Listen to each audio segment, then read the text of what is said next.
Bonsoir à tous et bienvenue sur le dernier métro. C'est toujours un plaisir, vous le savez, de passer ce moment en votre compagnie. On va se faire du bien, oui, avec de la musique. Il y en a dans ce programme. Il y a aussi de belles pépites en termes d'information et on apprend des choses et d'autres en langue française. Pourquoi pas? Le dernier métro, ça démarre tout de suite.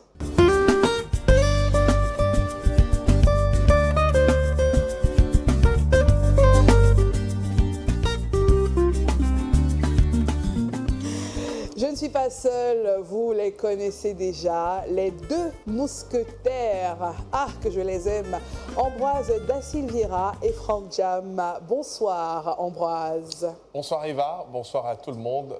Il faut savoir prendre à temps le métro de sa vie pour arriver à l'heure. Ça te va bien le bleu, hein? Ouais. Toi, t'es tout mignon là, tout beau et tout. Ouf! C'est moi, c'est moi. Ah, c'est vrai que j'ai le bleu aussi, j'avais même pas remarqué. C'est moi. On me rappelle à la caméra que je suis en bleu également. Ah, c'est une jolie couleur, c'est une jolie couleur. Franck Jam, bonsoir. Bonsoir Eva, bonsoir à tous les téléspectateurs. Et c'est toujours un plaisir d'être à bord du dernier métro. Et on sait qu'aujourd'hui encore, tu vas nous illuminer. Mais naturellement, je reste serein. Allez, notre invité, le présenter, c'est même être prétentieux, parce qu'il faudrait 1 heure, voire 2, simplement pour dire qui il est. Il porte plusieurs casquettes. Ça fait des décennies qu'il fait couler de l'encre même, je dirais. Il est connu dans le domaine du sport, il est connu dans le domaine des affaires, il est connu dans le domaine du transport. Il est connu aussi dans la grande communauté Bana à travers le monde. On reçoit ce soir un prince, de par sa stature, mais déjà de par son prénom, Prince Ngassa Api. Bonsoir, Prince. Bonsoir, madame. Je ne sais même pas si je vais vous tutoyer ou alors vous voyez. Ça dépend si tu es ma fille. Hein, en vérité, ça dépend de quel principe vous adoptez ici, mais on peut se tutoyer. Ah, ça fait plaisir. On peut tutoyer. Parce Au que moins, j'aurais cette... C'est une chance, hein. Non, une autre femme, je ne permettrais pas sans réalisation concrète. Oh. Le temps est donné. Le temps est donné. En tout cas, merci déjà d'avoir accepté notre invitation. Il n'y a pas de problème là. Merci d'avoir accepté notre invitation. D'accord, merci. On va démarrer avec Ambroise Da Silveira qui allait fouiller. Il a eu beaucoup de boulot, j'avoue. Habituellement, il en fait beaucoup. Il en a fait encore plus pour pouvoir réaliser l'invité en 5 questions. 5 questions, ce n'était pas suffisant, mais il nous a préparé quelque chose. Ambroise Da Silveira pour l'invité en 5 questions.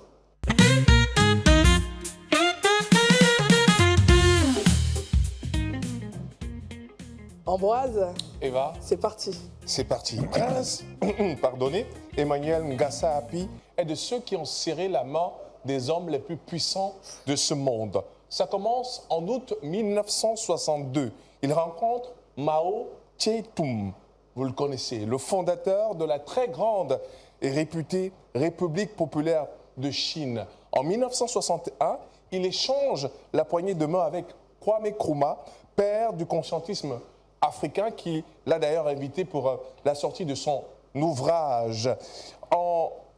Félix Houphouët-Boigny le considérait comme son propre fils. Il l'avait adopté, il l'a pris comme son enfant. Vous voyez que c'est un homme qui a un parcours exceptionnel. Il croise la route d'Amadou Ahidjo la première fois en 1970 et Paul Biya plus tard. Quand on serre la main des hommes aussi puissants, est-ce que ça change notre façon de voir le monde? Tout dépend du contexte dans lequel vous vous trouvez. Vous vous trouvez, et tout dépend de l'objectif de votre mission. Quand nous sommes partis en Chine en 1962, c'était pour un but bien fixé. J'étais le vice-président de la Fédération des étudiants d'Afrique noire en France, chargé des affaires internationales et africaines, dont nous y allions en délégation pour pouvoir demander la bourse pour nos étudiants en France. Et c'est à ce moment-là, après avoir rencontré les ministres et les autorités, et effectivement, nous avons eu la chance et l'honneur et de rencontrer Mao Tse-tung. Et ensuite, bon, pour les autres personnages, comme Nkrumah, c'est aussi dans le cadre de la Fédération d'étudiants en Afrique noire en France, à l'occasion de son livre Le conscientisme, nous avait invité. Vous savez le thème de ce livre-là, qui répondait au moins à l'interpellation des Africains sur la théorie et la pratique. Sur la théorie et la pratique. C'est bien, c'est bien. Houphouët-Boigny, c'est pour des raisons diverses, sportives, amicales, parents. J'ai eu l'occasion d'aller manger avec lui plusieurs fois à Yamoussoukro ou même à Abidjan. On avait des enfants, des amis communs. Mais tout ça, ça fait quoi? Bon, à Idjo, bien sûr. D'abord, quand je suis rentré ici en 1907, je faisais partie des personnalités de la ville et de corps constitués. Donc, automatiquement, quand le président Idjo venait, bien sûr, on était à l'accueil.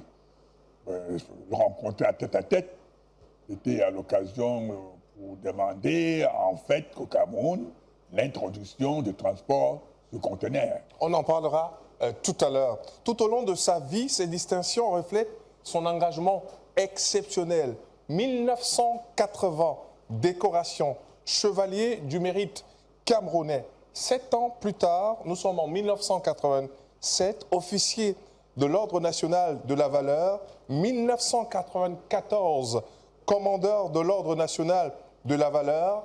Quelques années plus tard, nous sommes en 2010, vous vous êtes fait grand officier de l'Ordre national de la valeur. Vous êtes en même temps chef traditionnel de 3e degré. Ça pèse pas trop sur vos épaules? Ça dépend des mérites. Ça dépend des mérites. Quand vous accomplissez généralement des décorations, c'est le fruit d'un travail bien ordonné et bien réussi. Pour pouvoir en être fier. Et je peux vous dire, la première décoration que j'ai eue, c'était par fierté légitime. C'est quand j'avais remporté en 1979, n'est-ce pas, la première coupe de champion d'Afrique, avec l'Union sportive des Douala. Et le président Aïdjo m'avait décoré personnellement. Et d'autres décorations sont venues après des victoires multiples. Et c'est une fierté, si c'est mérité. Et je crois que je l'ai mérité. Précurseur, Prince Ngassa Api est une véritable machine à baliser le chemin pour ses compatriotes. En 1970, il a une idée exceptionnelle d'aller avec le groupe Les Chargeurs réunis du Cameroun. Il nous a touché un mot tout à l'heure là-dessus. Il a introduit au Cameroun le transport de marchandises dans les conteneurs par voie aquatique. C'est la toute première fois que ça se fera au Cameroun. C'est à cette occasion justement qu'il rencontre en tête-à-tête le président Amadou Ahidjo à l'époque. La même année, il fonde la Jeune Chambre internationale, la branche du Cameroun, parce qu'il en existait déjà ailleurs, notamment aux États-Unis, qui démarre avec une quinzaine de membres, tous des cadres dynamiques, sous la présidence du regretté Joseph Pokossi Doumbé. Leur objectif, forger une élite jeune, forte, influente. Aujourd'hui, Prince Ngassa Api en est le sénateur. C'est d'ailleurs le premier sénateur de la Jeune Chambre internationale. Oui, effectivement, lorsqu'on parle des transports, comme vous le savez, j'ai une formation, je suis diplômé de l'École supérieure de transport de Paris. J'ai commencé ma carrière à Paris aux Chargeurs réunis en 1965. Et en 1967, j'étais affecté au Cameroun comme secrétaire général. Et à notre époque, en Afrique, c'est pas seulement au Cameroun, le transport, il n'y avait pas de transporteurs sur conteneurs. C'était des transports sur vagues. Les gens ne connaissaient pas ce que c'est que le transport sur conteneur. Et il a fallu que j'aille expliquer au ministre des Transports, que j'aille expliquer aux autorités vraiment qu'est-ce que nous avions comme gain par le transport par conteneur. J'ai eu beaucoup de difficultés. Parce que les ministres ne comprenaient pas, beaucoup de gens ne comprenaient pas ce que c'est. Mais pas de relations personnelles, parce que je connaissais personnellement le président Moussa Yaya. C'était un ami, un grand frère, et qui a cherché à m'introduire et obtenir rendez-vous avec le président Aïdjo pour que je lui explique effectivement quels sont les avantages pour le transport par conteneur pour le Cameroun. C'est à cette occasion, effectivement, que j'ai pu lui faire part des avantages. Aujourd'hui, vous voyez au port de Douala, au port de Kribi, 95% des transports, c'est par conteneur. Et ça, tout ce que ça apporte aux clients, et pour le Cameroun, et pour les Camerounais, et pour les pays extérieurs aussi. Et la Jeune Chambre internationale? La Jeune Chambre internationale, d'abord, la Jeune Chambre internationale est une organisation internationale que je ne connais pas aux États-Unis, non, en France, et qui est une organisation mondiale et qui permet à l'homme de s'affirmer, d'apprendre. Par exemple, dans la Jeune Chambre, on fait des projets, on apprend à se débrouiller tout seul, la formation individuelle. Et la Jeune Chambre, c'est un mouvement, non pas de magie ou de quoi que ce soit. C'est autre chose, ça part. Et ça permet d'être responsable. Par exemple, dans la Jeune Chambre internationale, si vous êtes vraiment un vrai membre de la Jeune Chambre internationale, vous ne ferez jamais une conférence à plus d'1 heure. Ça a pris 1 heure, on dort. Voilà. C'est pas possible. Hein? Ça a pris 1 heure, on dort. Vous avez 1 heure de conférence, vous apprenez à faire une demi-heure de conférence, et une demi-heure, c'est la masse. Aussi, dans la Jeune Chambre, c'est la démocratie. Bien que personnellement, je ne crois pas beaucoup à la démocratie. C'est ça. Voilà, c'est bien dit. Manager sportif respecté au-delà de nos frontières, il devient en 1968 secrétaire général de l'Union sportive de Douala. Sous sa gouvernance, le club remporte 2 trophées continentaux. D'abord, en 1979, Coupe d'Afrique des clubs champions. Récidive quelques années plus tard, nous sommes en 1981, c'est peut-être pas la même dénomination, mais c'est toujours une coupe continentale, Coupe d'Afrique des vainqueurs de Coupe l'Empereur. Oui, c'est vrai, je suis entré dans l'Union comme secrétaire général en 1968. Et en 1973, j'ai été élu président. Et c'est pour parler uniquement là de réussite sur le plan international. Et en 1916, j'ai fait de l'Union champion de Cameroun. Et en 1978, j'ai fait de l'Union champion de Cameroun encore. Non pas seulement champion de Cameroun, mais champion aussi en boxe avec Bébé Jean-Marie, qui était en même temps champion d'Afrique en boxe. Bébé Jean-Marie. Bon, le fait d'être champion de Cameroun, je devais automatiquement compétir sur le plan africain. Et en 1979, j'étais champion d'Afrique. Et en 80, j'ai gagné la Coupe du Cameroun. Vous voyez, ça devait d'année en année. Et automatiquement, j'étais sur le plan africain. Et en 81, j'ai gagné la Coupe d'Afrique des clubs champions. La vainqueur de Coupe. C'est à l'occasion, effectivement, de cette coupe que lorsque le président Adjo m'a décoré, qui m'a nommé empereur. On sait d'où vient donc ce nom. Toutes les coupes, mais il n'y avait plus de choix que d'être l'empereur de président. C'est pour cela que la radio France Internationale, l'AFI étant présent, Jean Diatta, qui était à l'époque l'envoyé spécial de la radio de Jean Diatta, qui était à l'époque l'envoyé spécial, a divulgué ça dans l'antenne de la radio. Et dorénavant, les supporters, les membres m'appellent empereur. Ce n'est pas un nom fantaisiste, c'est un nom mérité. Administrateur influent de la Fédération camerounaise de football, parce qu'il y a séjourné dans les années 70-80. Il est nommé vice-président du comité de normalisation de cette même fédération en 2013. Il va démissionner 1 an plus tard, nous sommes en 2014. Visionnaire dans l'éducation, il fonde en 2005 l'Institut supérieur de transport, tourisme, affaires et management. Première université privée au Cameroun à former des titulaires d'un brevet de technicien supérieur, BTS, en logistique et transport. Cela part d'un constat amer que vous aviez fait à l'époque. Oui, vous savez, il faut commencer par là. Vous avez commencé par quoi là? Vous avez dit L'ISTAM. La fédération. La fédération. L'ISTAM. L'ISTAM. La fédération de La fédération de 70 à 80, vous avez été administrateur à... Administrateur, vice-président du comité de normalisation. Bon, ok, de sport alors, bien sûr. Vous savez, en ce qui concerne la FECAFOOT, la FECAFOOT a traversé des moments pénibles et difficiles, contrairement à notre époque. Nous avons à notre époque, monsieur, si vous voyez l'histoire de la fédération, nous n'étions pas tellement des jeunes, nous n'étions pas des mendiants à cette époque. On était des gens qui vivaient de ses moyens propres. Vous comprenez? Moi, personnellement, étant que secrétaire général, directeur général adjoint du groupe, j'avais un contrat expatrié dont mon salaire n'était pas pour manger, pour payer l'essence. J'avais gratuitement. Conclusion, on avait des moyens pour mettre à la disposition de notre équipe tout ce que de nos jeux demandaient. Ça permettait à ce que nous ayons, vous comprenez, des bons résultats. Il en est idem sur le plan national. Quand vous voyez les anciens présidents de la FECAFOOT, ce n'étaient pas des jeunes, c'était des grands messieurs comme Titi, c'était des grands patrons, des pères. Les jeunes, vous voulez dire des Inexpérimentés. Il n'a pas besoin de quoi que ce soit.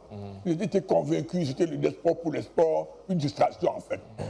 Pour nous, le sport était pour nous une distraction, un passe-temps, et non pas un revenu.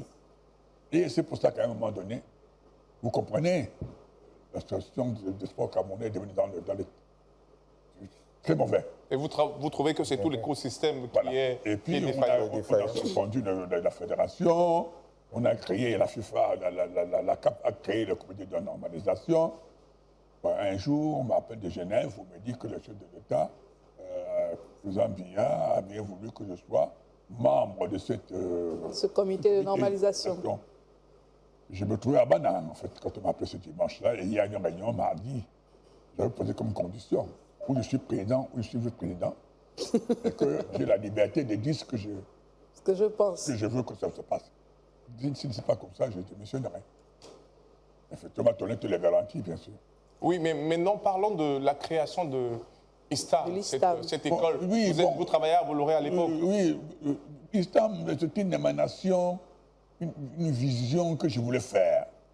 Parce que, vous savez, quand on a fait une formation universitaire, sur le plan pratique, et ensuite, quand on est employeur, comme je fus à l'époque, et qu'on embauche des étudiants de l'université pour faire la manutention portuaire, pour faire les transports maritimes, ils ne savent pas pratiquement Ils ne sont pas qualifiés.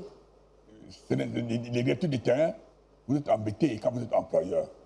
L'idée m'a été donnée, quand je suis parti en retraite, de pouvoir créer une école, et, entre autres, et surtout pour vision de faire en sorte que la formation soit axée sur des spécialistes bien formés.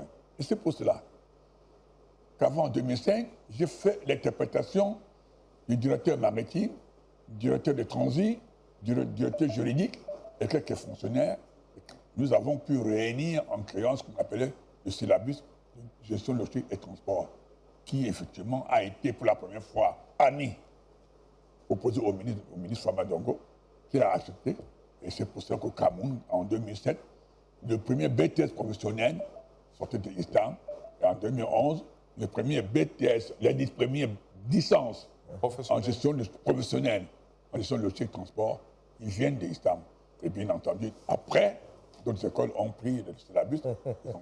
C'est une fierté de ma part. Au-delà de ces innombrables réalisations, sa grande fierté, c'est sa réussite familiale. 6 enfants et plusieurs petits-enfants. Votre fierté, c'est qu'ils vivent en parfaite harmonie et dans l'entente. C'est important pour vous? Vous savez, quand on est jeune, quand on est jeune, on dit qu'il faut se marier. Avec qui? Quand on se marie, on a des enfants. Qu'est-ce qu'ils vont devenir? Quand on grandit, quand on a un certain âge, vous dites, est-ce que mes enfants? Et quand on voit le comportement des enfants des autres, vous vous posez beaucoup de questions. Tout à fait. Et quand on voit aujourd'hui, quand beaucoup de nos amis sont morts et que les enfants se disputent chaque de leur maman, c'est pas normal. Ou bien que vous voyez les enfants dehors sont des voyous, des PD, comme on appelle communément, des actes immoraux, ça fait mal. C'est peut-être parce que vous avez été un père dictateur. Non, moi, je vous dis que je suis d'abord un prince de nature. Quand on dit prince, ça veut dire qu'on obéit. Quand on dit prince, on dit qu'il y a un chef. Voilà. Et quand le chef parle, tout le monde obéit. Et moi, j'ai dit tout à l'heure que je ne suis pas un démocrate. Hein. Dictateur, éclairé. Non, moi, je vous dis tout à l'heure Et ce qui m'a beaucoup aidé, même pour des doigts là. Il y avait des amis, mais quand j'ai décidé, c'était comme ça, un point, un train. Mais non pas que de décider. Un chef ne décide pas tout seul. Ouais. Il a des sages. Il consulte.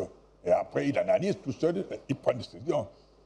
Moi, mes enfants, au fur et à mesure quand ils grandissaient, mais chez moi, à table, il faut s'asseoir, il faut venir manger à table quand on veut. Pas quand on veut, mais quand il faut manger. Si tu ne manges pas, tu manges ce qu'on te donne. Parce que moi, j'ai mangé le bacabo. Moi, j'étais au champ. Moi, j'ai eu la lumière, les lampes tempêtes, encore. Le feu du bois. Mais quand mes enfants pensent que c'est facile, non. Ils font ce que je veux, pas ce qu'ils veulent. Et j'ai eu la chance, pour dire en vérité. Je vous dis que ma fille a plus 55 ans. Donc, elle me dit que le dernier n'a plus de 40 ans. Ce qui veut dire que, là, ce sont des grands garçons, que ce soit les filles ou le garçon, ils sont tous mariés, ils ont des enfants. Et si aujourd'hui, entre eux, contrairement à d'autres familles, vous voyez que des enfants des mêmes pères se bataillent pour l'héritage, se battent pour quoi que ce soit, je peux vous dire, je suis fier de mes enfants. Je ne sais pas si c'est moi qui ai donné l'éducation ou c'est mon épouse. En tout cas, je suis le chef de famille, j'assume. Les enfants chez moi ne font pas ce qu'ils veulent, même aujourd'hui. Mon fils marié, il ne fait pas ce qu'il veut. Au moins, ça a le mérite d'être clair. C'est tous les amis. Ils savent qu'il y a un paramètre à nager. Ils savent qu'il y a des choses qu'on ne doit pas faire. On me prévient d'abord. Et surtout que j'ai une fille aînée qui est très intelligente. Ma fille aînée, qui est comme la mère de famille et qui temporise les véhéments de ses frères. Il dit, vous avez vu votre papa, il donne des conseils. Et quand même, elle suit à la loupe, les autres suivent aussi. Vous comprenez? Mes enfants et moi, nous sommes, jusqu'à preuve du contraire, je suis très heureux. Et eux-mêmes sont peut-être heureux parce qu'ils sont habitués à cette vie. Et ils me consultent, je les consulte. Aujourd'hui, ils sont des amis. On se consulte quand il y a des réalisations parce que quand vous avez des enfants, des petits-enfants qui sont déjà des petits-enfants qui travaillent déjà, ce ne sont plus les enfants. Ouais. Ils sont parents à leur tour. Donc vous êtes obligés. J'ai mon petit-fils qui travaille au Canada. Je lui ai dit tous les samedis, il faut que tu m'appelles pour dire ce que tu as fait. En tout cas... Seulement le compte rendu de ton travail. Ils sont habitués. Bon, ils sont contents de m'appeler. Papi. Bon, ceux qui sont à Paris, qui ont Merci fait Ambroise. Donc je suis à ce niveau-là une femme formidable, une femme agréable qui ne m'a jamais posé de problème, rien. Donc des enfants adorables. Je suis heureux à ce niveau-là. Ouais, moi, je vous le dis sincèrement. L'invité en 5 questions de ce jour, c'était certainement le parcours d'une vie réussie. Ah ça? Et il fallait prendre un peu de temps pour bien comprendre et surtout bien apprendre. On retiendra déjà que la dictature n'a pas que du mauvais. Allez, juste après l'invité en 5 questions, on va voir l'image du jour. C'est celle...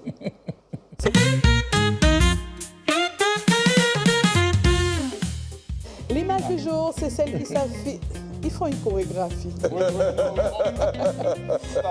C'est celle qui s'affiche à l'instant. Je pense que Prince peut voir l'image. C'est un camion surchargé. C'est le moins qu'on puisse dire. En inclinaison. Alors, déjà, en regardant cette image, qu'est-ce qu'elle t'inspire? Le camion surchargé, ben, c'est toi, c'est le chapeau.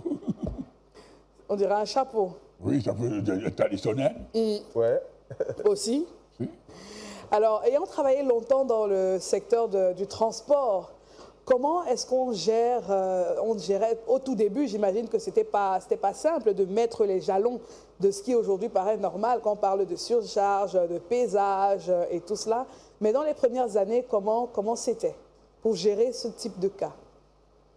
Il faut d'abord être professionnel pour savoir faire. Et quand on est professionnel, on s'adapte aux réalités des faits.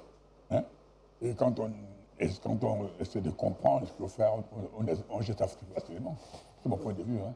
Et aujourd'hui, peut-être un regard, hein, quand vous êtes usager, vous voyez forcément des débordements. Comment vous vous sentez? Quand il y a des débordements, on écoute la musique. On s'amuse, on voit tous les débordés. Ah, c'est le passé. C'est passé, oui, mais vous savez, quand vous avez tous les soucis ou de vous enfoncer dans les soucis, essayez de vous dégager. D'accord. Et vous n'avez pas besoin de vous enfoncer dans des soucis permanents. Non, ce n'est pas possible. Le rire est le propre de l'homme. Donc il faut penser au sourire, penser au tout. Ce côté-là, oui, je pense qu'il faut faire. On va aller très rapidement aujourd'hui. On va rejoindre Linda pour le verbe.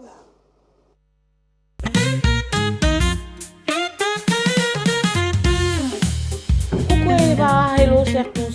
Parlons aujourd'hui de l'adjectif tendre qui a deux sens. Le premier est relatif à la tendresse qui est en rapport avec l'attachement, l'affection, la douceur.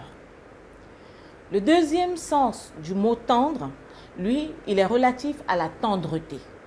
Alors, c'est quoi la tendreté? La tendreté, c'est le caractère d'une viande qui est facile à mastiquer et même agréable à mastiquer.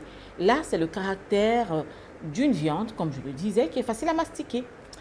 Alors, par exemple, lorsque vous avez un morceau de viande dans votre assiette et que ce morceau est très tendre, eh bien, c'est ça la tendreté. Voilà, c'est tout pour aujourd'hui. Alors, c'est Linda qui nous apprend des nouveaux mots à chaque fois et on a parlé de tendre, mais surtout de la tendreté. Moi, j'aurais utilisé ce mot en pensant que c'est un néologisme. Je me serais dit, c'est une invention, pourtant ce n'est pas le cas. Et quand on mange une viande qui est tendre, on dit la tendreté de la viande. Ah, ok. Déjà entendu ce mot? Qui ont mal aux dents. Par exemple. Je comprends. Oui, il faut vérifier la tendreté de la viande. Votre adresse. Non, la tendreté. La tendresse, c'est autre chose. Ah, justement, à ne pas confondre. Ah, non. La tendresse qui est l'affection, les câlins, la les douceur. praticiens, tout ça se vaut. Hein? Parce que la tendreté est une forme de tendresse. Oh. Donc, du coup... Mais maintenant, tu ne veux pas qu'on utilise un autre mot. Non, allez-y. C'est fini. Je dis, quand tu pars, quand on va aller au soya. Au soya. Tu vas choisir la bosse. Tu as vérifié la tendreté de la bosse, par exemple. Toi, tu veux maintenant qu'on dise la tendresse de la viande. Tu veux que le gars du soya pense que j'ai des intentions qui ne sont pas... Est-ce que je parle de tendresse avec le vendeur de viande? Non, je parle de tendreté. Tu as déjà utilisé ce mot, Franck? Rarement. À quelques rares occasions, justement. Tu as douté de l'interlocuteur? Oui, c'était ça le problème. Parce que percevrait-il le sens réel? J'ai dû utiliser un équivalent. Parler de mollesse et autres, par exemple. Ambroise, quand tu parles de viande, quand tu veux savoir si la viande est tendre, généralement tu utilises quelle expression? Est-ce que la viande est tendre? Ah, c'est tout. Est-ce que c'est bien cuit? On se dit toujours... Bon, mais lui, il va même loin, il va goûter carrément. Hein. Et c'est peut-être là où on va parler des niveaux de cuisson de viande. Une viande bien cuite n'est pas une viande tendre, Voilà. justement. Chez nous, on pense que bien cuit, il y a bleu, cuit, à point. À point. Bien cuit. Donc, généralement, bien cuit là, c'est déjà la semelle de la chaussette. Voilà. C'est déjà le truc immangeable. Donc, quand vous allez au restaurant, pardon, pas bleu, je vous dis d'abord, n'acceptez pas. Si on vous dit non, bleu là, c'est qu'on a pris la viande, on a doré. Donc, c'est pas cuit. Et non, loin du saignant. Et même à point, à point, c'est le saignant, en fait. En fait. Oui. Donc, un peu rouge. Oui. Donc, on croyait toujours que non, c'est cuit à point. Ça veut dire que c'est bien cuit. Non, à point, là, c'est toujours pas cuit. Donc, il faut demander bien cuit. Et là, peut-être, vous aurez une viande comme vous la consommez. Mais c'est vrai que Eva, pour des steaks, c'est mieux que ce soit à point. Oui. Pour réunir tous les nutriments, les sucres et en rajouter à la succulence, naturellement. Oh, la tendreté du steak, on rajoute à la succulence du plat. C'était le mot du jour. On a parlé de tendre et surtout de tendreté pour la viande. On va passer au quiz. Le quiz, c'est tout de suite.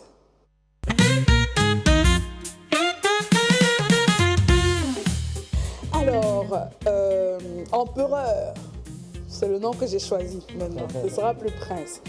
On va faire un petit quiz. Je vais poser 8 questions.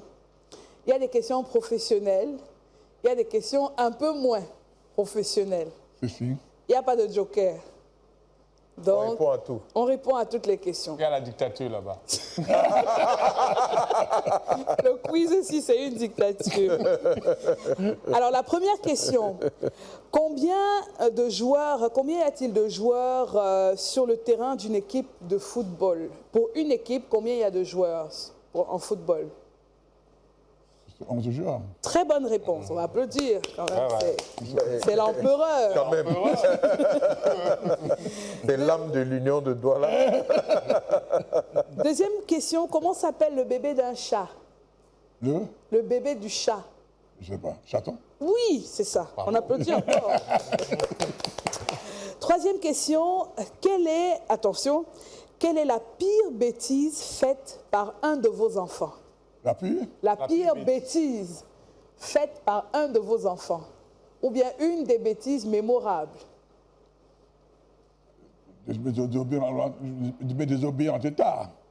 Je crois que, comme tout à l'heure, je vous ai dit, mes enfants, dès le bas âge, ont été intéressés.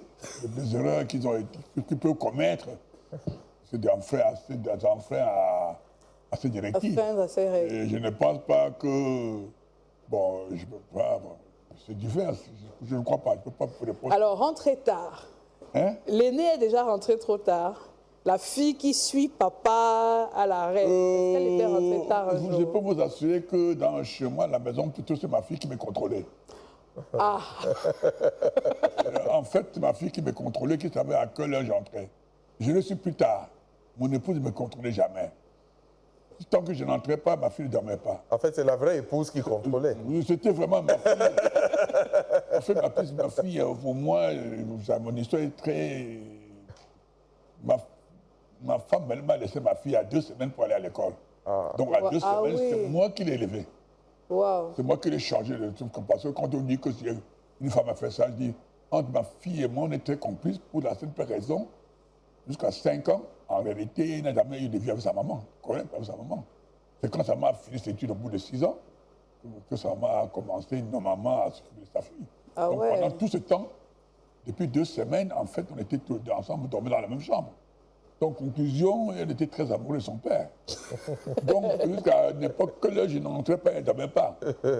C'est pour cela que même les sorties, c'était pas... Je crois qu'elle était plutôt ma gardienne. Ok.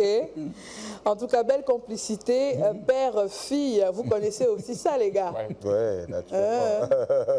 On ne parle pas comme ça, maman. On te dit déjà ça. Papa, on ne parle pas comme ça, maman. Même pas quand vous vous disputez. Mais quand c'est elle, tu t'arrêtes tout de suite. Oui. Tu peux même plus... La patronne a parlé, la patronne a parlé. Je vous dis que c'est ma fille, hein. J'espère que son père, c'est mon ami, c'est mon frère. J'espère qu'entre elle et son père, c'est la même chose. Bah oui, si vous voulez dire Est-ce qu'on que trahisse. son père est tellement calme que je n'étais pas sûr que... Son père, c'est très bien, c'est mon frère. L'arroseur a arrosé. Voilà. Mais je suis une fille calme. Franck Jam, je suis calme. Oui, Très calme. Ambroise, je suis calme. oui. Oui, ça se voit. Je confirme. Voilà, on peut compter. Mais c'est relatif. Moi, je peux estimer que tu es calme et l'empereur estimer autre chose. Non, l'empereur m'a dit, tu es sûr que c'est ton père? Tu es sûr? C'est un monsieur calme et En tout tout. cas, on demandera au juge Akapoka de donner la sentence. Ok. Je vois que vous êtes ligués contre moi. On va continuer avec le quiz. Alors, de quelle couleur est une banane mûre? Un jaune? Très bonne réponse. Ensuite, selon vous, quelle est votre plus grande réussite? La plus grande réussite? Il y en a tellement. Je suis un autre tellement. C'était de faire de moi-même à mon âge. C'est ma réussite. Je suis content d'être ce que je suis à mon âge. Et d'être là. Je suis d'être là. C'est ma réussite. C'est un amalgame de faits. On me donne généralement 50 ans. Oh, 40 ans. c'est les filles qui disent ça. Oui, des jolies filles. Oui. Vous comprenez donc, en conclusion, ma fierté aujourd'hui, de voir mes enfants grandir dans la paix, dans la joie, moi-même néant, j'avais refusé, même si vous voyez, surtout le poste de ministre, très connu, même si je crois que je serais ailleurs que j'étais ministre. C'est ma fierté d'avoir mené cette vie jusqu'à aujourd'hui, sans avoir de problème dans la vie avec qui que ce soit. Aujourd'hui, je n'ai pas de soucis. Pas d'ennemis. Non, je peux aller où je veux, je n'ai pas besoin de garde corps.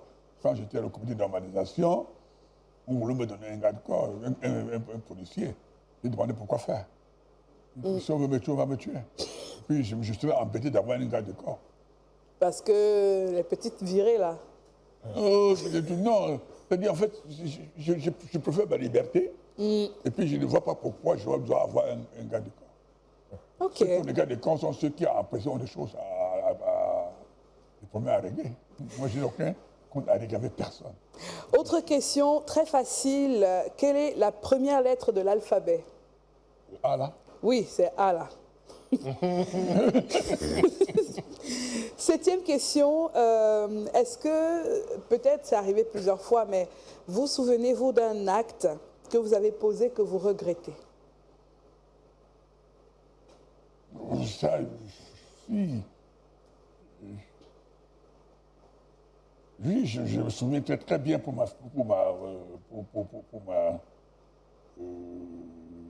dernière fille, hein. Ma dernière fille. Parce que je tenais à tout prix de faire médecine. Hein, comme ma fille médecine, parce que sa grande sœur, au départ, on avait voulu qu'elle fasse médecine en Belgique. La 5e année, 4e année. Elle est tombée sur son mari, son fiancé à l'époque. Ils sont partis de la Belgique au Canada. Ouais, c'est plus le même système. C'est la même chose. Elle a changé de discipline. Elle a plutôt fait pharmacie. Aujourd'hui, elle est médecin comme aujourd'hui. Mais ma dernière fille, nous on tenait à tout prix qu'elle fasse médecine jour. Mais elle voulait faire pétrochimie. Mais nous, on ne voulait pas. On a imposé à faire la médecine à Paris. Elle a eu la médecine, elle a fait jusqu'en 2e année. Et volontairement avec son frère, ils ont abandonné, il a fait le concours d'entrée à l'école supérieure du pétrole. Elle l'a eu. Et puis, moi, je regrette d'avoir perdu une année pour rien. Et de faire pour rien. Aujourd'hui, elle est ingénieure de pétrole. Et je suis content. Et regretter d'avoir perdu 2 ans pour rien. Quand je pense à elle, je regrette d'avoir perdu 2 ans. Et ne pas laisser à l'enfant le choix de ce qu'il veut.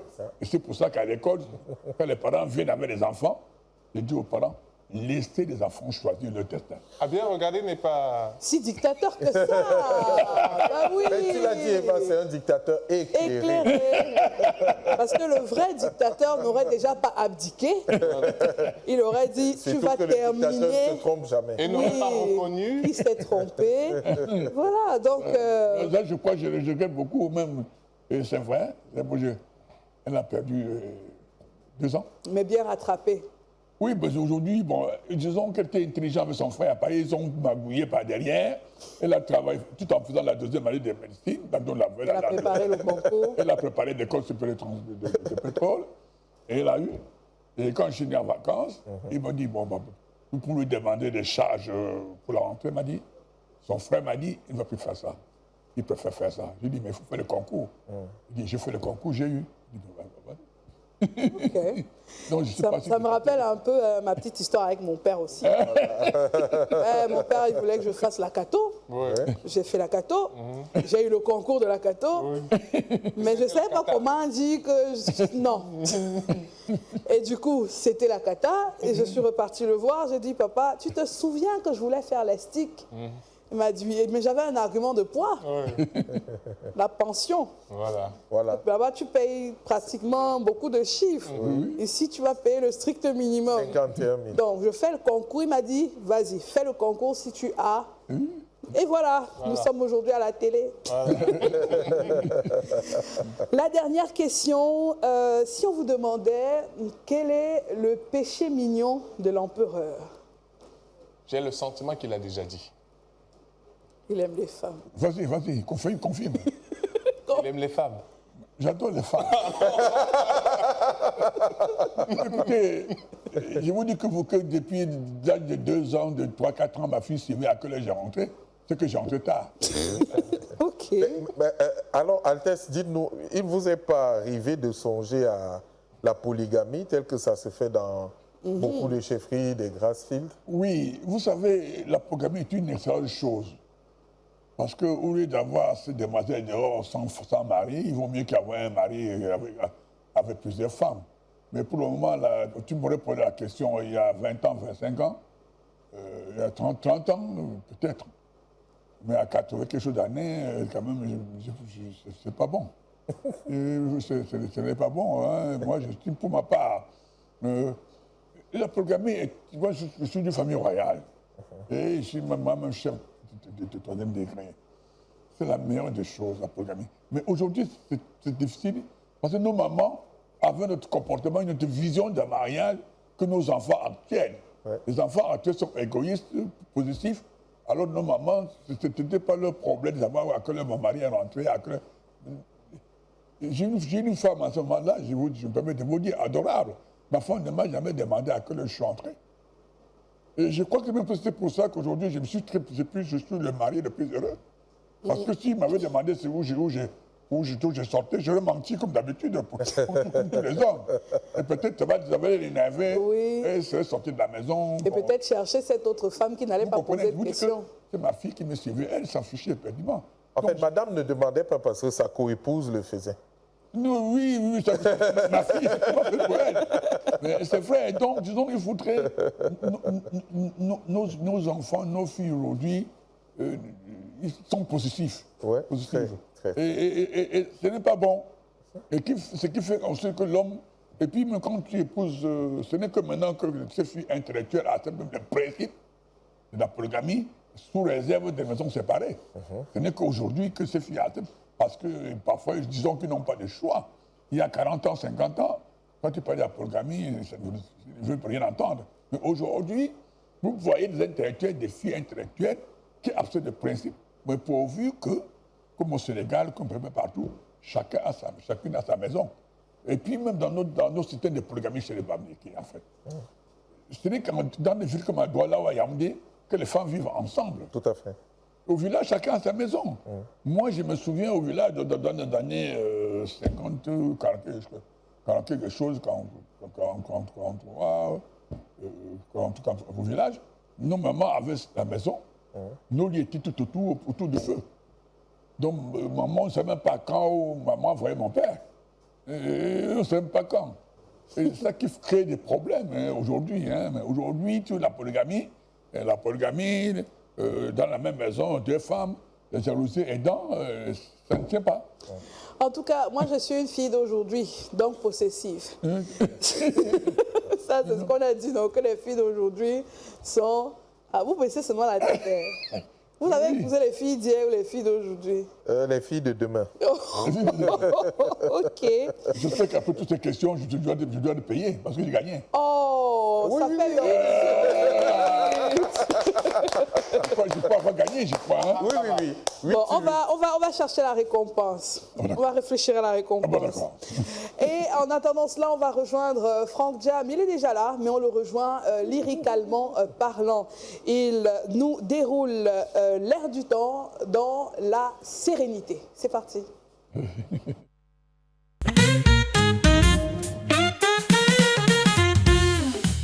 Parle aujourd'hui de sérénité, Franck Jam. Mais un thème fort à propos, Eva, parce que notre invité est un exemple de sérénité. Alors, c'est quoi la sérénité? Quand on en parle, on invoque la paix, on invoque la calmie, on invoque le silence, on invoque la quiétude, parce que ce sont des éléments qui se conjuguent pour maintenir un certain équilibre au sein d'un individu, un équilibre avec soi-même, l'individu, et un équilibre avec son environnement. Parce que si vous êtes dans un environnement qui ne correspond pas à vos caractéristiques et à vos particularités parfois, vous perdez votre sérénité. Alors, vous pouvez vous retrouver dans un environnement contradictoire, pour ainsi dire, mais cultiver cette sérénité. Donc, retrouver cette paix intérieure comme extérieure, retrouver cette accalmie et retrouver cette aisance de se mouvoir, de se déployer ou de s'exprimer.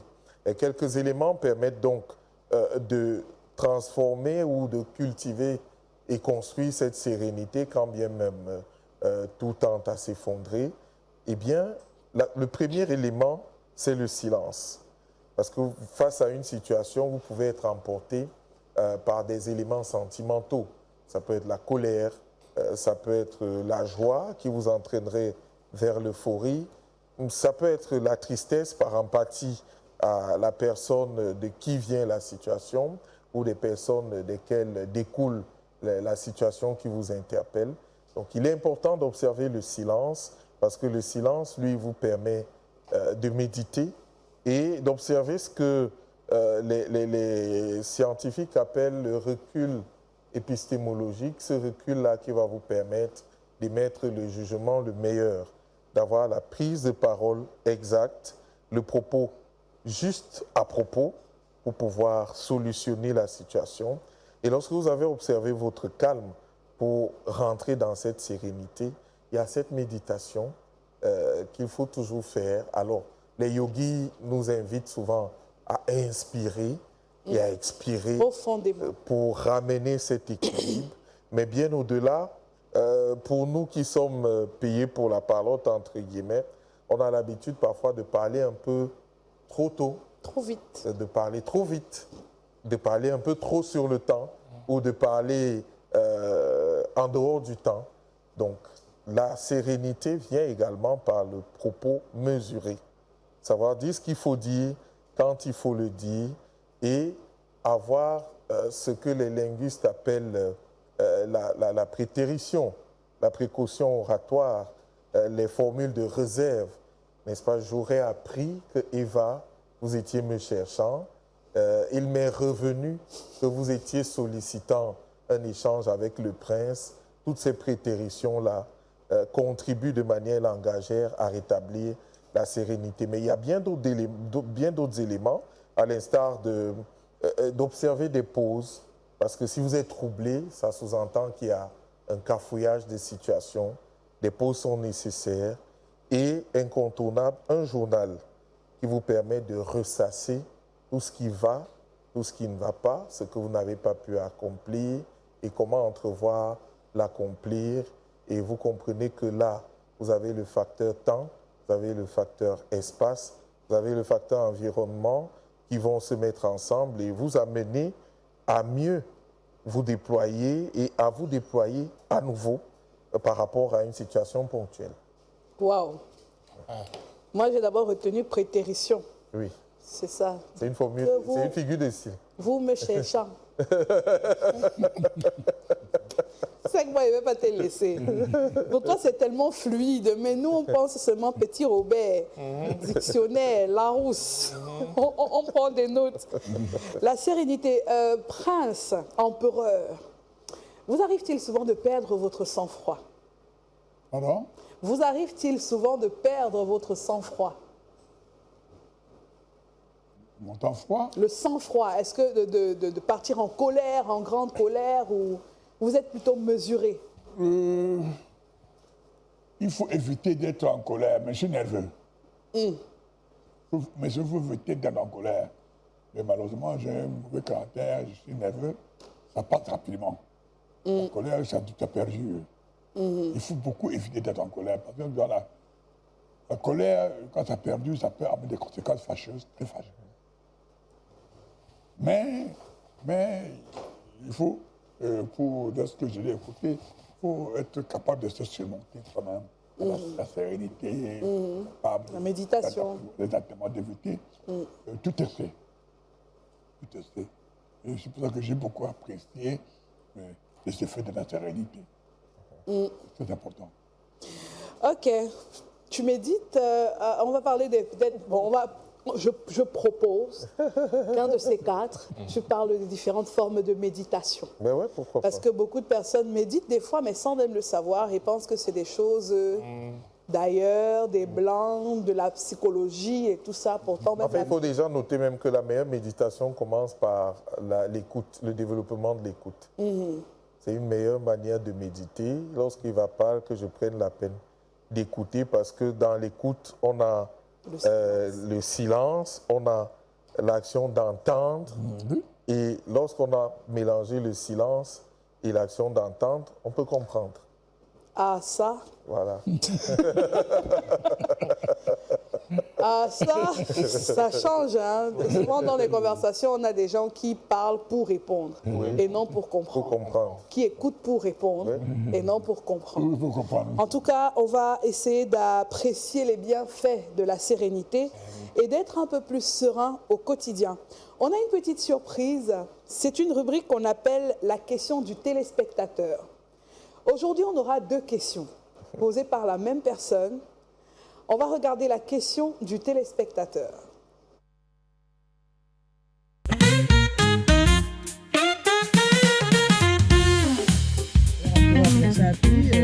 Où trouvez-vous l'énergie, n'est-ce pas, pour répondre à toutes ces sollicitations qui relèvent de plusieurs aspects de la vie? Feu Punker, c'est le côté traditionnel, c'est un titre de notabilité. Empereur, pourquoi, comment, à quoi ça renvoie comme activité? Promoteur, oui, parce que vous êtes à la tête d'un institut universitaire. Ça fait autant de sobriquets et autant de sollicitations. Où prenez-vous l'énergie? Quel est votre secret?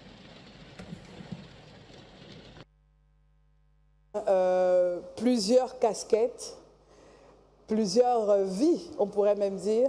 Où aujourd'hui prenez-vous l'énergie pour répondre à toutes ces sollicitations et toutes ces casquettes? Madame, je peux vous dire honnêtement, j'ai dit dans ma vie, quand j'étais président de l'Union des Douanes, là, comme je suis encore là, la victoire d'une équipe ou d'un individu dépend de son plan d'action et de l'organisation. Il faut dans la vie s'organiser. Et je reviens à la méthodologie de la jeune chambre. Dans la jeune chambre, on vous dit, faites un plan de vie, d'action. Mais si vous ne pouvez pas réaliser, vous abandonnez complètement.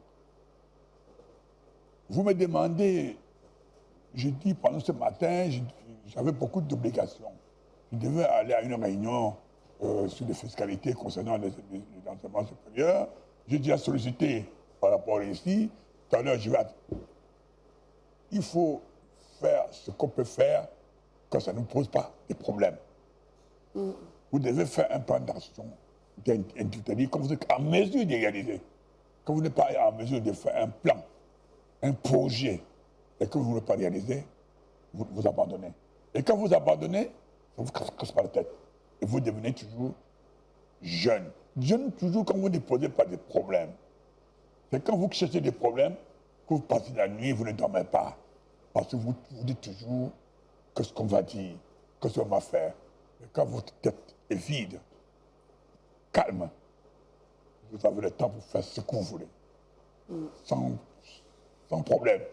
Pour répondre à madame, c'est parce que moi, je me maîtrise et je m'organise. Voilà ce qui me guide. Je me maîtrise et je m'organise en fonction d'un plan d'action tracé bien avant. Et je dis toujours à mes enfants et à mes collaborateurs, il ne faut pas improviser. Il faut faire des projets. Voir si on va atteindre ces projets. Vous continuez. Si vous ne voulez pas atteindre, vous abandonnez. C'est ce que d'ailleurs avait dit Kwame Nkrumah dans son livre Le consensusisme. Tout à fait. Ça, moi je suis un des partisans de Kwame Nkrumah. Vous comprenez, la théorie sans la pratique aveugle, la plus vide. Vous comprenez, tout cela, il faut être pragmatique dans la vie. Savoir ce que l'on veut, travailler sur un plan déterminé et accepter et librement consentir. Voilà. La deuxième question. Madame, j'espère que vous avez compris ma question. Quel est le message que vous passez à la jeune génération qui aujourd'hui est, entre guillemets, en déperdition? Et qu'est-ce que vous souhaitez qu'on retienne de vous? Qu'est-ce que vous souhaitez qu'on retienne de vous? Merci de répondre à mes questions. Avant de répondre, vous l'avez reconnu. Vous l'avez. La dame à l'écran. Je ne vais pas bien faire jouer. Ah, c'était un peu loin. Il faut que je trahisse le secret. Est-ce que tu retiens de moi que je suis un beau garçon? Je suis d'abord un beau garçon, toujours jeune, organisé, et je sais ce que je veux. Voilà ce que C'est ce qu'on exactement retient. ce que que je suis un garçon, un jeune homme en permanence. Je sais ce que je veux. Voilà. On retiendra ça aussi hein, pour les années à venir. Absolument. C'est le plan. Le plan. Le plan. Organisation. Laisser très peu de place à l'improvisation. Il faut s'organiser, il faut faire un plan à court, moyen et long terme et se donner les moyens de pouvoir y arriver. Et lorsque ce n'est pas réalisable, qu'on abandonne. On ne se prend pas la suit la tête, tête, ouais. on passe à autre Parce chose. que peut-être vous emmerdez, vous voulez faire des progrès. Sinon, vous serez plus serein. Ah, mais en même temps, il faut être serein. On va aller au dernier stop de ce programme, ça va très vite. Hein, et je sais qu'on déborde un peu aujourd'hui, mais bon, voilà, c'est l'empereur. L'invité est notre prétexte. On va vers les rames musicales de notre empereur. C'est parti. Après avoir été révélé par Ma Destinée, Gobikai et Tchakounté ont remis ça avec les Tchakai.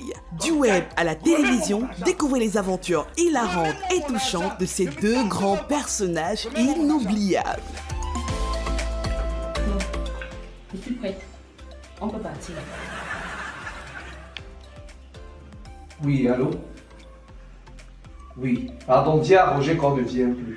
Que ma femme a eu un malaise là. Pardon, elle convulse même jusqu'à... Je tremble même comme ça. Oui, amusez-vous bien. Bientôt sur CRTV Métropolitaine, Tchakai, les rires, les larmes, les secrets. Je suis en train de confuser. Même ma mère est plus sexy que toi. Les meilleures productions locales, c'est sur CRTV Métropolitaine.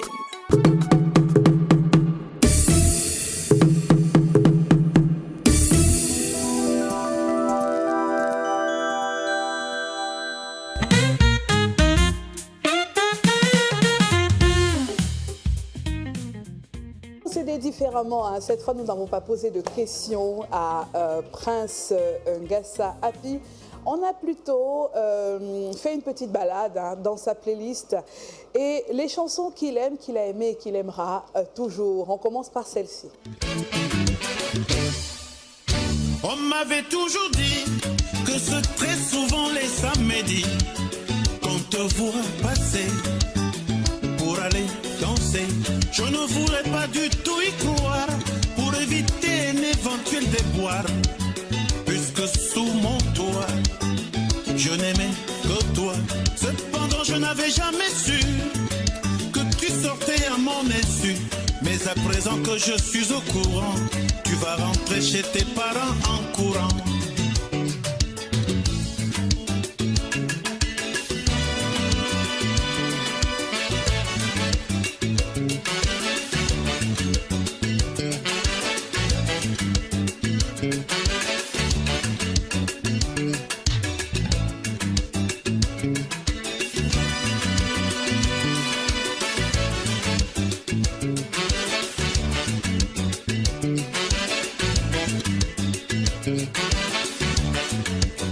On m'avait toujours dit que c'est très souvent les samedis qu'on te voit passer. Je ne voulais pas du tout y croire pour éviter un éventuel déboire.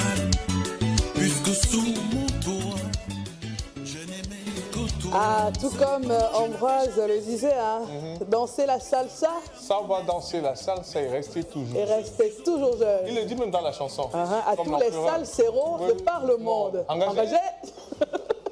Ah, il y a des chansons qui traversent toutes les époques. Alors, c'est de beaux souvenirs, cette chanson. Non, pas sur de bons souvenirs. Chana était un frère. Et ce que vous n'avez pas, je ne l'ai pas dit ici, c'est qu'il y a plus d'une quarantaine d'années, j'avais accueilli une boîte de nuit, un restaurant, voilà, et tous les samedis, là, Chana allait jouer. Et Chana et moi-même, on avait des projets à Yaoundé de créer au Stade Athlète, bien sûr, c'était en tête, de créer vraiment une boîte de nuit de salles. Ah ouais. On avait ce projet, on avait même pris l'emplacement, l'hôtel qui est à l'hippodrome, là, on a même pris le projet. Et malheureusement, cette maladie l'a rattrapé, malheureusement, c'était un frère. Et puis, c'était vraiment, Chana était un ami. Et puis, au-delà de Chana, cette musique, C'est une musique légendaire. Bah oui. C'est pour les jeunes, c'est Pour les hommes élégants, dansant, transpirés. Oui. Et j'adore ça. Vous savez, quand j'étais dans les États-Unis, moi j'ai passé des nuits blanches dans des salles de repos à côté de la salsa. Les clubs mexicains. Oui, on appelle ça sud-américain, les diplômés pour chanter ça. Aux États-Unis, il y a des clubs comme ça où vous êtes assis, vous pouvez passer, chanter. Et j'ai pu vous assurer, quand je suis entré, j'avais au moins une cinquantaine de disques de salsa. Vous êtes pas Pacheco, bien sûr, le Pacheco, le bateau, le bateau, tout ça. Donc c'est une musique qui demeure. Bien sûr, la preuve, hein. On connaît toutes les paroles, la mélodie et tout. On va écouter une autre chanson de la discothèque, parce que cette fois c'est la discothèque de l'Empereur.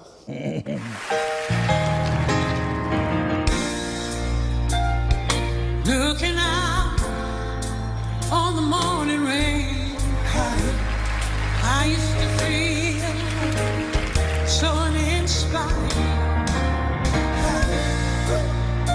when I knew I had to face another day. Oh, it made me feel so tired.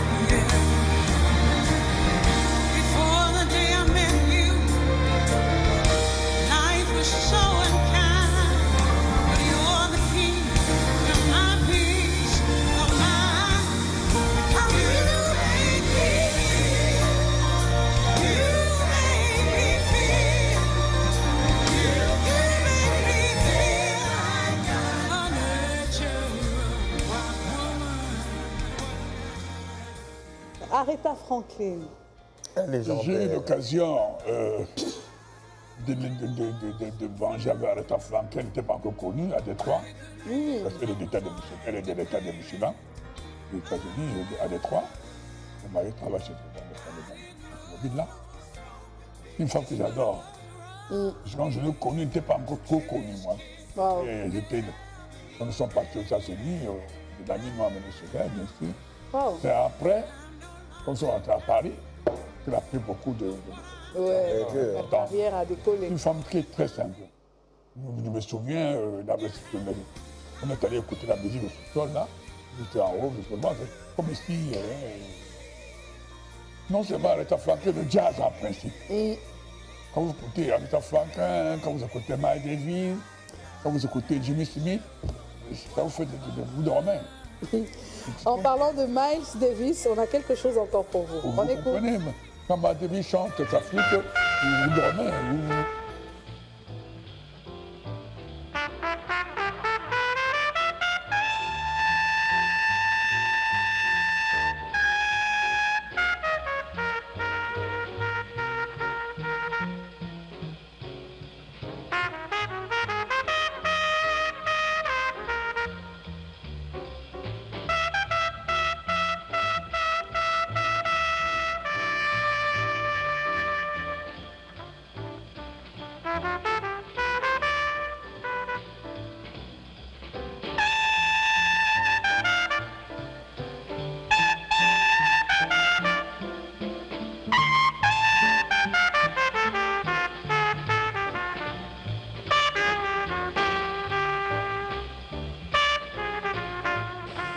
Miles Davis, vous nous faisiez la confidence que vous alliez voir des concerts. Non, vous savez, Miles Davis, quand il venait à Paris à la salle Pléiade, il y a des moments où on dépensait la moitié de notre bourse pour aller le voir. Wow.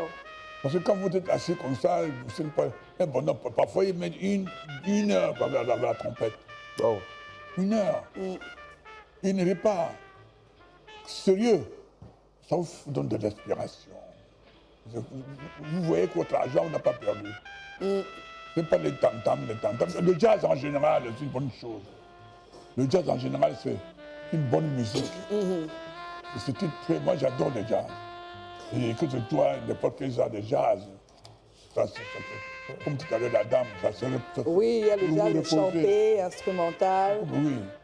C'est pas la salsa ou tout ça, ou le jazz. C'est pas de la musique qui vous fatigue. Ah, j'espère que cette chanson-ci ne fatigue pas. Mais j'ai aussi trouvé cette chanson dans la playlist de l'Empereur. On va bouger un peu. C'est parti.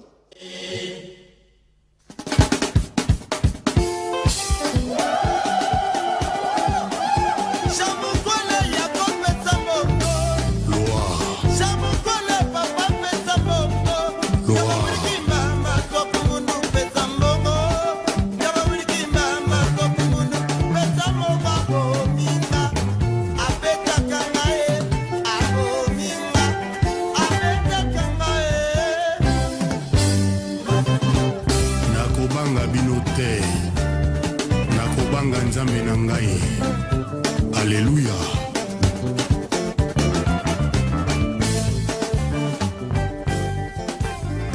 Chivundu.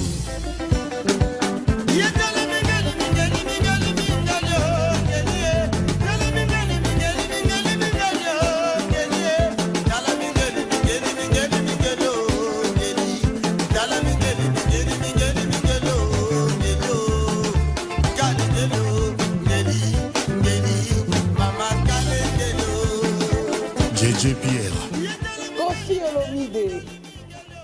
Gloire. C'est aussi de beaux souvenirs. Hein? Kofi, j'adore passer cette musique, mais d'autres sont... La rumba, la rumba. La rumba de Kofi, quand non. Ça, c'est pas beaucoup de mon genre de Kofi. Mais douce, calme, pas de Cindy, mon cœur, juste comme ça. Oui. Tu connais Cindy le cœur. Hein? Tu connais Cindy le cœur. Voilà, ça, oui. Non, moi, j'ai mon genre de musique. De danser comme ça, t'entends, tout, c'est pas bon. Même quand tu faisais les virées là, quand ta fille t'attendait à la maison, tu ne dansais pas ça en boîte. C'était très peu quand même. Mais quand même, c'était bien, j'étais tourné un peu 3 secondes là. C'est pas être jeune, bon, enfin, c'était pas la musique préférée, hein, il faut le reconnaître. Nous avons terminé. Ah bon, tant mieux. Merci infiniment d'avoir passé ce moment avec nous. Non, je crois que c'est moi qui me permet de vous remercier, de m'avoir invité. Non seulement nous échangeons, vous vous présentez à vos téléspectateurs, hein, et j'espère que de ces conversations, vous avez pu tirer quelque chose de moi et apprendre, surtout la dame là qui a posé la question pourquoi je fais tout jeune pour savoir toutes ces multitudes de l'organisation, le pragmatisme, ça je crois.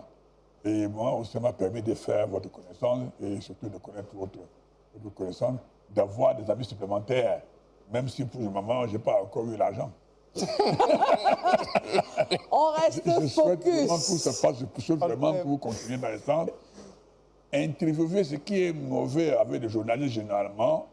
Vous avez des entretiens des gens qui n'apprennent pas grand-chose aux gens, vos spectateurs, mais qui disent n'importe quoi et qui ne sont pas des choses productives. Mais je vous demande de considérer à la source, de chercher des gens, et quand ils viennent dans votre studio, ils parlent de la vérité, qui vous disent sans problème, n'est-ce pas? Et quand c'est A, c'est A, quand c'est B, c'est B, avec témérité.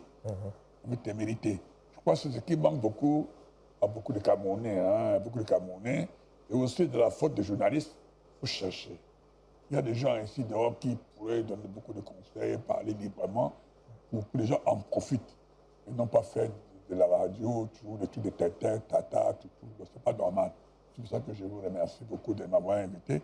Je crois que monsieur, un Camerounais aujourd'hui de mon âge, ne peut dire que la vérité, hein, parce que maintenant, à plus de 4, sans vous dire mon âge, mais disons à plus de 85 ans, on ne dit pas de n'importe quoi. Hein, on est responsable, on assume. Car c'est grâce à Dieu, qu'on se retrouve aujourd'hui à cet âge, et avec cette corpulence. Et avec cette forme. Il faut remercier Dieu. Merci beaucoup. Merci Franck Jam. Merci Yva. Merci Ambroise. Le plaisir a été le mien. J'espère que vous avez apprécié ce moment. Nous, on est très heureux de l'avoir partagé en votre compagnie. C'est terminé pour le dernier métro. Et comme vous savez déjà, on est ensemble.